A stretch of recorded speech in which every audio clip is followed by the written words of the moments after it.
भुसावळ शहरानजीक तापी नदीच्या काठावर अकलूज शिवारात असलेल्या पोद्दार इंटरनॅशनल स्कूलमधील इयत्ता 9वीच्या विद्यार्थ्यांची अचानकपणे दप्तर तपासणी केली असता त्याच्याकडून दप्तरात ॲल्युमिनियम या धातूचे व लाकडी मूठ असलेले पिस्तूल आढळून आल्याची खळबळजनक घटना घडली आहे। शाळा प्रशासनाने ताबडतोब पोलिसांना ही माहिती दिली असता फैजपूर उपविभागीय पोलीस अधिकारी डॉक्टर कुणाल सोनवणे यांनी सहकाऱ्यांसह येऊन हे पिस्तूल जप्त केले व विद्यार्थी हा अल्पवयीन असल्याने त्याला ताब्यात घेण्यात आले।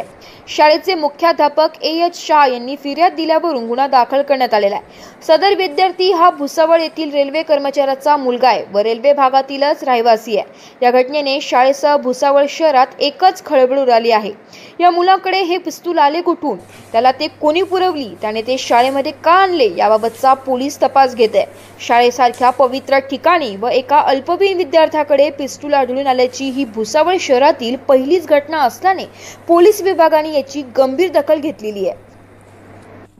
फैजपूर पोलीस स्टेशन हद्दीमधील एका शाळेमध्ये एका विद्युत संघर्षग्रस्त बालकाच्या ताब्यामध्ये एक गावठी कट्टा तेथील स्टाफला जो रुटीन क्लास चालू होते त्या दरम्यान मिळून आलेला आहे।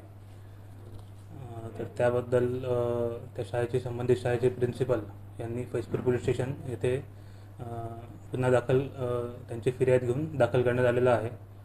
सदरचा गावठी कट्टा हा ताब्यात घेण्यात आलेला आहे।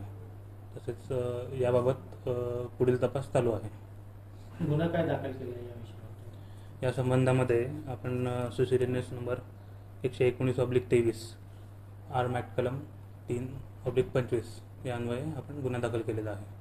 अटक वगैरे कोणाला? सध्या तपास चालू आहे। यामध्ये विद्युत संघर्षग्रस्त बालक आहे। सर, अपने स्कूल में क्या घटना घटी है? सर, हम लोग जो नियमित चेकिंग करते हैं बच्चों की, तो 14 जून को उस नियमित चेकिंग के दौरान हम लोगों को एक कंट्री में एक पिस्टल प्राप्त हुई, जिसे हमने तुरंत जब्त कर ली और उस जब्त पिस्टल का हम लोगों ने तुरंत उसके माता पिता और फैजपूर पुलिस स्टेशन को हम लोगों ने जानकारी दी और इस पूरी घटना के अंदर हम लोग फैजपूर पुलिस को पूरा सहयोग प्रदान कर रहे हैं। ये बच्चे से आपने पूछा है कि उसके पास में कहाँ से आई, किधर से पिस्टल? ये सारी जानकारी पुलिस ने उसके आगे जो प्रोसेस होता है उनका वो कर रही है पुलिस इसके अंदर।